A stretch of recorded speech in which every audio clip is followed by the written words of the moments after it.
I cheated on our anniversary. Now he won't even say my name out loud. I need to tell someone what I did, and you're going to think I'm terrible, but there's something about being truly invisible to the person you love that nobody understands unless it's happened to them.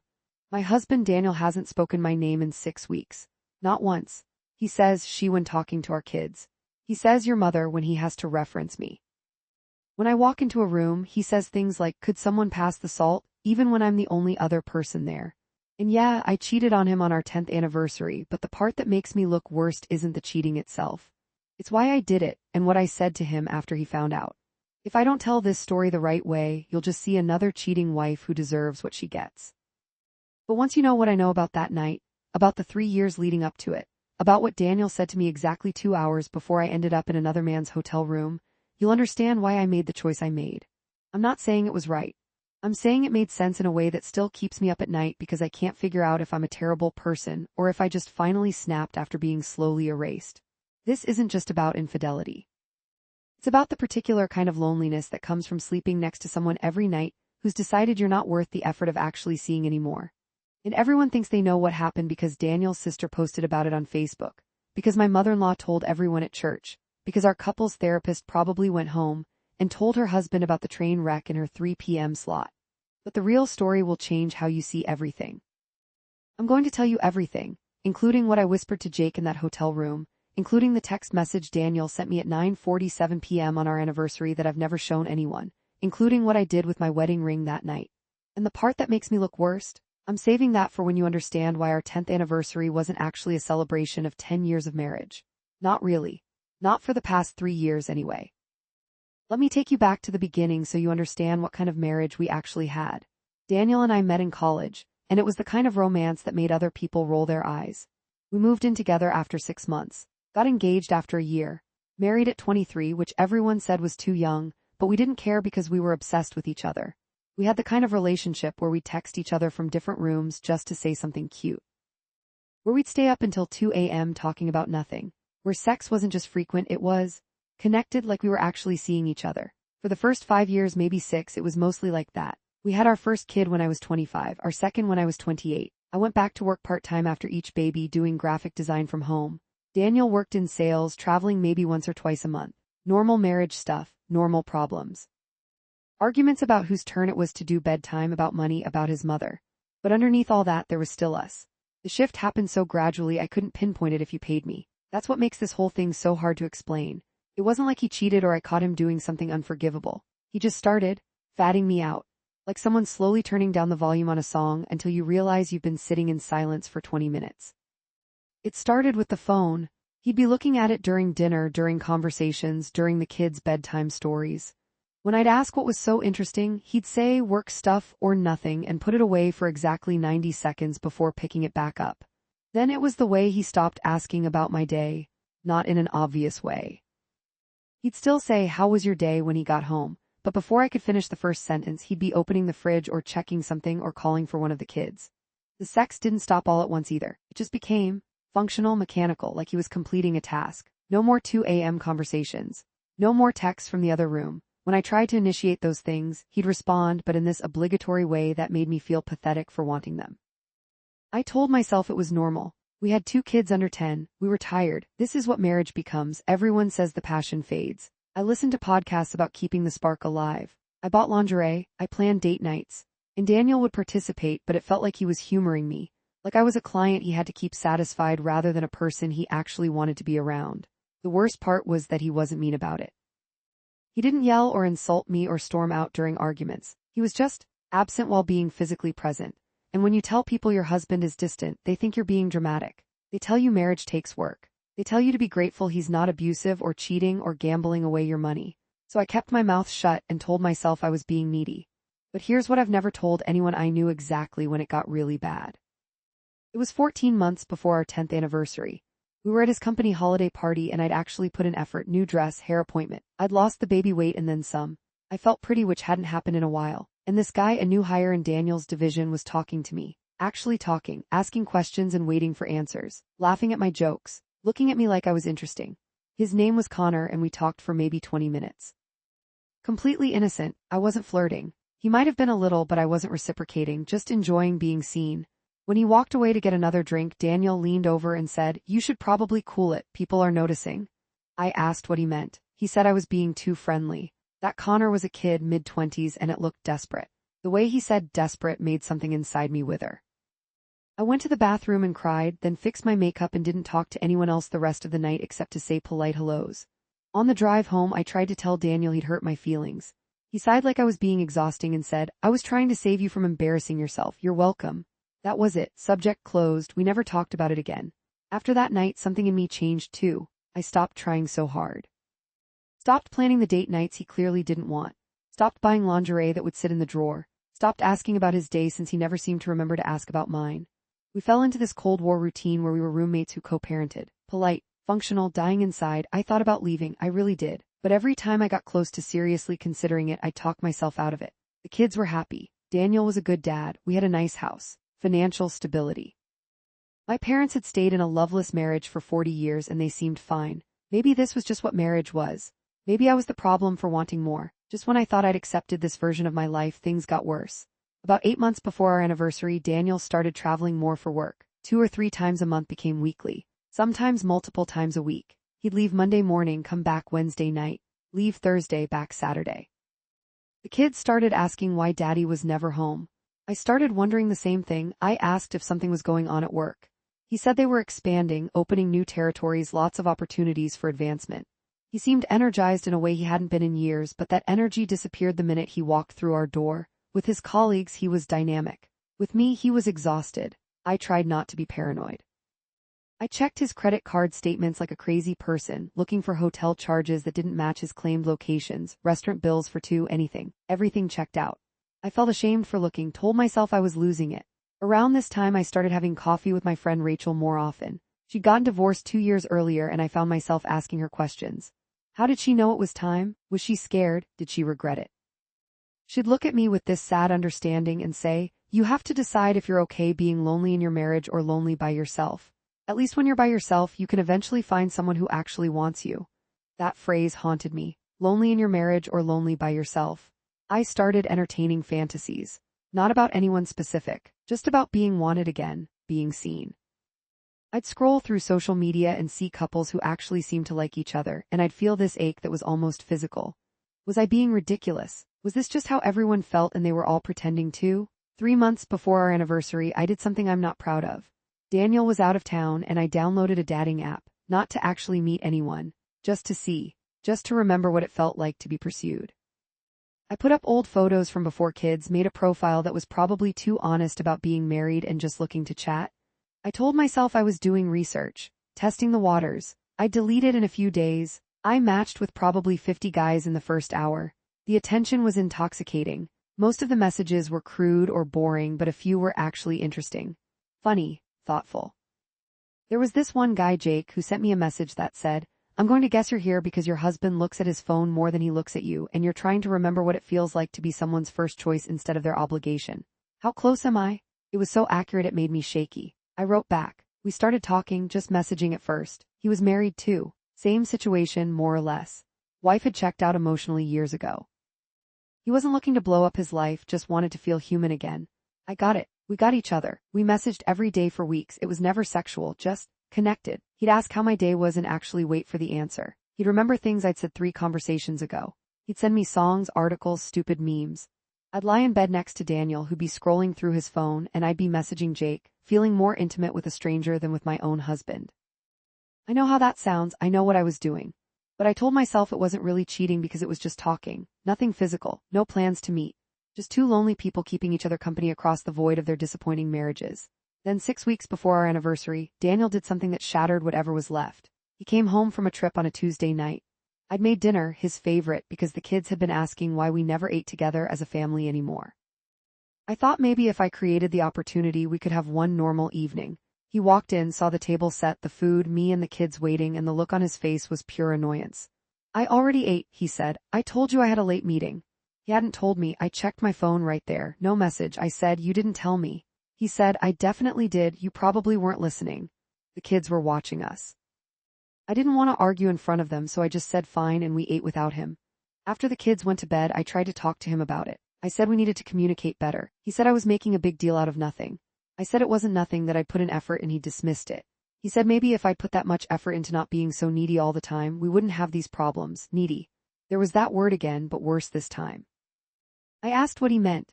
He said I was always trying to force closeness that wasn't there, always wanting to talk about our relationship, always dissatisfied.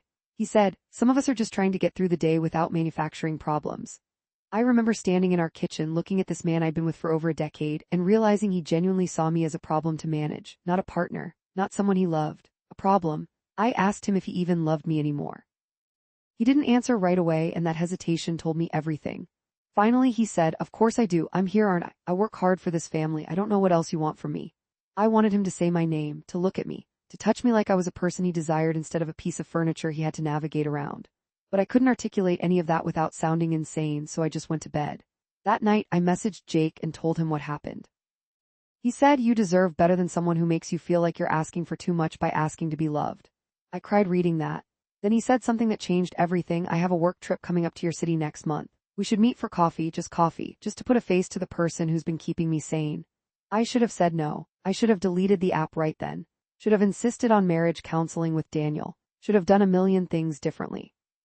But I was so tired of being the only one trying, and the idea of sitting across from someone who actually wanted to hear me talk was too tempting. I said yes. We planned to meet 3 days after my anniversary. We both acknowledged the irony.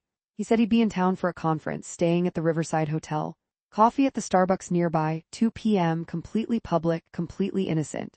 The anniversary itself wasn't even supposed to be a big deal. We hadn't celebrated in any meaningful way since year 7. I figured we'd go to dinner, have the obligatory happy anniversary toast, come home, go to sleep. I wasn't expecting anything. But then a week before, Daniel surprised me. He said he'd made reservations at the restaurant where we had our wedding reception. The expensive one we never went to anymore. He said he'd hired a babysitter. He said he wanted to make it special. I was shocked. Hopeful even. Maybe he'd been feeling the distance too. Maybe this was him trying. I let myself imagine that we could fix this. That one good night could remind us of what we'd been. I canceled coffee with Jake, told him something came up. He understood, said maybe it was a sign. Maybe we were both supposed to work on our real lives instead of escaping into each other. I agreed, deleted the app, decided to give Daniel a real chance. The day of our anniversary, I went all out. Hair, nails. The dress I'd worn to his holiday party, the one I'd felt pretty in before he'd called me desperate. I put on the perfume he'd bought me for Christmas 3 years ago that I'd never worn because he'd clearly had his assistant pick it out. I looked good. I felt nervous, like a first date. Daniel came home from work at 5:30. Reservation was at 7. He walked in, saw me dressed up, and gave me a once-over that I couldn't quite read. Not desire, not appreciation, something else.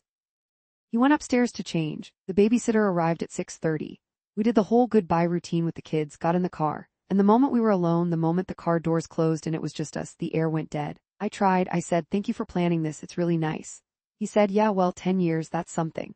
I asked about his day. He gave me a 3-word answer. I told him about something funny our daughter did. He said, ma'am, while checking his phone. By the time we got to the restaurant, I felt that old familiar dread. We were sat at a romantic corner table.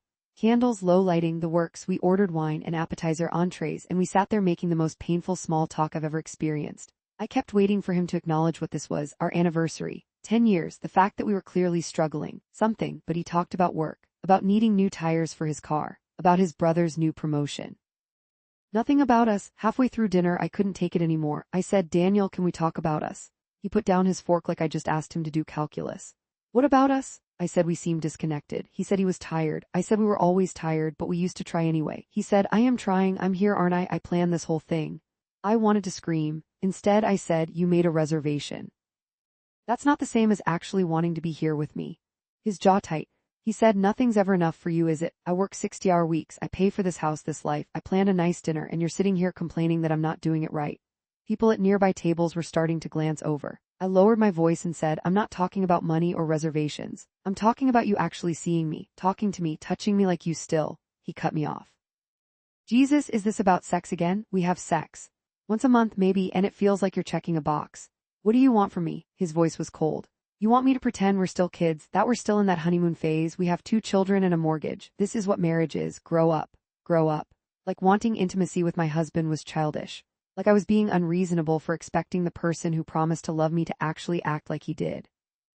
I excused myself to the bathroom, sat in the stall and cried as quietly as possible, fixed my makeup, went back to the table. We finished dinner in near silence. He paid, we left. In the car on the way home, he turned on a podcast, not even music, a podcast about cryptocurrency on our anniversary. I stared out the window and felt something inside me just break. When we got home, he went straight to his laptop, said he had to finish something for work. I paid the babysitter, checked on the kids, went to our bedroom and sat on the edge of the bed in my pretty dress that nobody cared about. And then my phone buzzed. It was Jake. I know you said you couldn't do coffee, but I'm at the hotel bar if you change your mind. No pressure, just wanted you to know the options there if you need a friend tonight. I stared at that message for probably 10 minutes. I could hear Daniel downstairs clicking away on his keyboard. 10 years of marriage, and this is how we'd celebrated it. With him choosing work over me. Again, always, I told myself to just go to sleep, to try again tomorrow, to be the bigger person. But that voice in my head, Rachel's voice, whispered, lonely in your marriage or lonely by yourself. I changed out of the dress, put on jeans and a sweater, went downstairs and told Daniel I was going out for a drive. I needed to clear my head. He didn't even look up. Just said, okay, don't forget we have that thing with the kids tomorrow morning. I got in my car, drove toward downtown, telling myself I was just going to drive, just going to think. But I ended up in the parking lot of the Riverside Hotel. Told myself I'd just say hi, have one drink, talk to someone who actually wanted to listen, then go home. Jake was at the bar exactly where he said he'd be. And when he saw me, his whole face lit up. Not polite acknowledgement. Not obligatory courtesy. Genuine happiness that I'd showed up. When was the last time Daniel had looked at me like that? We talked for an hour about everything and nothing. He was exactly like his messages, kind, funny, attentive. He asked about my anniversary. I told him it was disappointing. He said his wife had forgotten entirely. We laughed about how pathetic we both were, sitting in a hotel bar on our anniversaries with anyone but our spouses. And then he said, can I be honest? Seeing you in person, hearing your voice, watching you talk, I know we said this was just friendship, but I haven't been able to stop thinking about you for weeks. And I know that's not what we're doing here, but I needed to say it out loud. I should have left right then, should have said this was a mistake and gone home to my husband. But Daniel's voice was in my head. Grow up. Nothing's ever enough for you. You're desperate. And here was this man looking at me like I was worth something. I said, I've been thinking about you too. He asked if I wanted to go somewhere quieter. His room was quieter. I said yes. We went upstairs and I kept thinking I'd come to my senses any second, that I'd stop this before it went too far. But we got to his room and he poured us each a whiskey from the minibar and we sat on the edge of the bed still just talking, and then he kissed me. And I kissed him back. Everything that happened after that. I made the choice, I stayed, I let it happen. I participated. And the worst part, the part that makes me irredeemable, is that while it was happening I felt alive for the first time in years. Wanted, seen, like I mattered to someone. When it was over, the guilt hit immediately. I got dressed while Jake was in the bathroom, checked my phone. It was 11:30, no messages from Daniel. I'd been gone for over 2 hours and my husband hadn't even noticed. Jake came out and could see the panic on my face. He said, hey, we don't have to make this complicated. This was just two lonely people finding comfort. It doesn't have to mean anything more than that. But it did mean something. It meant I'd blown up my marriage. It meant I was exactly the kind of person I'd always promised myself I'd never be. I left without really saying goodbye. Drove home in a daze, walked in to find Daniel still at his laptop. He glanced up and said, feel better? I said yes. He said, good. I'm heading to bed.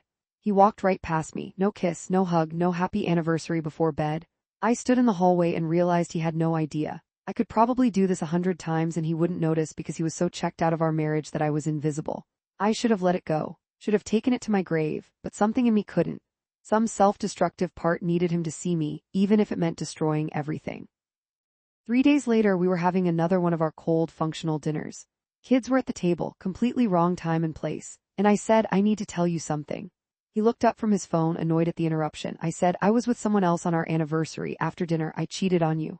The silence was deafening. The kids didn't understand what I meant, but they understood something bad had happened. Daniel's face went completely blank. He stood up, told the kids to go play in the living room, waited until they left. Then he looked at me and said, why are you telling me this? Not why did you do it? Why was I telling him? Like the confession was the problem, not the act. I said, because I needed you to know, because I needed you to see. He cut me off. To see what? That you're willing to blow up our family because you're not getting enough attention? Congratulations, I see you. I tried to explain about the loneliness, about him being absent for years, about feeling invisible. He said, so it's my fault you fucked someone else on our anniversary. The way he said it was so cold, clinical, like he was stating a fact about a stranger. I said it wasn't about fault, it was about both of us being miserable and needing to acknowledge it. He said, I'm not miserable, I was fine. You're the one who couldn't handle normal marriage. I asked how he could call what we had normal. He said, we have kids, responsibilities. Not everything is about feelings and romance. Some of us live in the real world. That's when I said the thing I can never take back. I was crying and furious and said, at least someone wanted me. At least for one night, someone looked at me like I was worth something instead of treating me like I'm just the help you have to fuck occasionally to keep me from complaining. His face changed then. Something shut down completely. Said very quietly, "Get out of my house." I said it was our house. He said, "I pay the mortgage, get out, go stay with your parents, go stay with Rachel, go stay with whoever you fucked, I don't care, but get out of my sight." I tried to backtrack to apologize, but he walked away, went to our bedroom and locked the door. I slept on the couch that night. In the morning he was civil but completely shut down, talking to the kids, not talking to me, not saying my name. That was 6 weeks ago. We haven't told anyone officially. His sister found out because she came over unannounced and noticed the atmosphere. I broke down and told her. She told their mom, who told people at church, who told other people. Now everyone knows this version. I cheated on our anniversary. I'm a horrible wife and mother, poor Daniel. What they don't know is that I told Daniel I wanted to try counseling the next day. He said, "What's the point? You already decided we weren't worth fixing." I said I decided we needed to acknowledge we've been dying for years. He said, "I was managing fine, you're the one who couldn't handle reality." He won't go to therapy, won't have a real conversation, just goes through the motions of parenting and ignores my existence.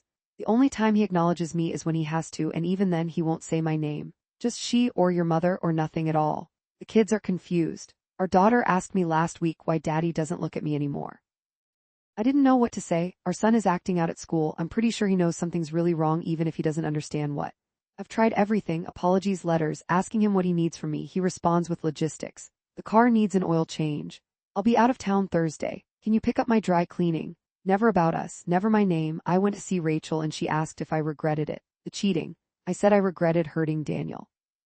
She said that's not what she asked. She asked if I regretted being with Jake, and I couldn't answer because the truth is too ugly. The truth is I don't regret the physical act as much as I probably should. I regret the timing. I regret telling Daniel the way I did. I regret not trying harder to fix things before they got so broken. But that one night of feeling wanted, that I can't bring myself to fully regret, and that makes me the worst kind of person. I messaged Jake once 2 weeks after everything exploded. Told him I'd confessed and my marriage was imploding. He said he was sorry, that his wife still didn't know, that he hoped I'd be okay but thought it was best if we didn't talk anymore. I agreed, haven't heard from him since. So now I'm in this limbo, still living in the same house as a man who won't speak my name, still married on paper, still co-parenting, but completely severed from any emotional connection. And the worst part is I don't even know if this is worse than what we had before. Before I was lonely in my marriage but had hoped that maybe we could fix it someday. Now I'm lonely in my marriage with the certainty that it's over, we just haven't admitted it out loud yet. Daniel won't divorce me, I don't think. That would require acknowledging me, talking to lawyers, dividing assets. He seems content to just pretend I don't exist for the foreseeable future. My mom asked me the other day if I still love him. I said I don't know. How do you love someone who's decided you're not worth the effort of having? At least hate his engagement. This is just nothing. I've thought about leaving, packing up and filing for divorce myself, but the kids are so young. And I did this. I'm the one who cheated. If I blow up their lives by leaving, I'm not just the cheating wife, I'm the homewrecker who chose herself over her children. So I stay. I make breakfast and pack lunches and drive to soccer practice and help with homework. I clean the house Daniel pays for. I sleep in our bed while he sleeps in the guest room. I exist in the space of being simultaneously present and erased. Last week we had parent-teacher conferences for our son. We had to go together and pretend to be a united front. We sat in those tiny chairs in his classroom, and the teacher talked about his academics and his behavior. Then she said, "I've noticed he seems anxious lately. Is everything okay at home?" Daniel said, "Everything's fine, we're working through some things but we're committed to keeping things stable for the kids." It was the first time in 6 weeks he'd said we in relation to the two of us. The teacher looked relieved. She looked at me for confirmation and I just nodded. What else could I do? Say, actually, I cheated on our anniversary and my husband hasn't said my name since. On the drive home I tried to use that small opening. I said, that was good working together for them, maybe we could try therapy for their sake if not ours. He didn't respond, just turned up the radio. When we got home he went straight to his room. I saw a lawyer last week, just a consultation. She asked what I wanted. I said I didn't know. She said I needed to figure that out before moving forward. Did I want to save the marriage or end it? I said I wanted my husband to say my name. She looked at me like I was crazy. Maybe I am crazy. Maybe I deserve this. Maybe this is what happens when you're selfish enough to need more than what you have. Everyone online, on the post his sister made, in the comments people leave, they all say the same thing: I made my bed, now I have to lie in it. And they're right, I did this. But here's what I can't stop thinking about, what keeps me up at night. Daniel hasn't asked me a single question about that night. Not who it was with, not how it happened, not why, nothing. And I can't figure out if it's because he's so hurt he can't bear to know or if he genuinely doesn't care enough to ask. I think it's the latter. I think that's what's killing me more than the silent treatment or the name thing or any of it. I think my husband is relieved. I think I gave him the excuse he needed to finally, fully check out without having to be the bad guy. If I had slept with someone and kept it secret, we'd still be in that dead marriage, but he'd still have to maintain the appearance of trying. Now he doesn't. Now he gets to be the victim, the wronged husband, the one everyone feels sorry for, and I'm the villain he can ignore with full social approval. Sometimes I wonder what would have happened if I'd never told him. If I'd just carried that secret and pushed harder for therapy, if I'd left before cheating instead of after, if I'd confronted him about the distance years ago instead of letting it fester. There are so many points where I could have chosen differently, but I didn't. I chose the most destructive path possible. And now I'm here, in this house that's not really mine anymore, with a husband who's not really my husband and kids who can sense everything's wrong but are too young to understand why mommy looks sad all the time and daddy never talks to her. The funny thing is, I thought that night with Jake would make me feel alive. And it did for about 3 hours.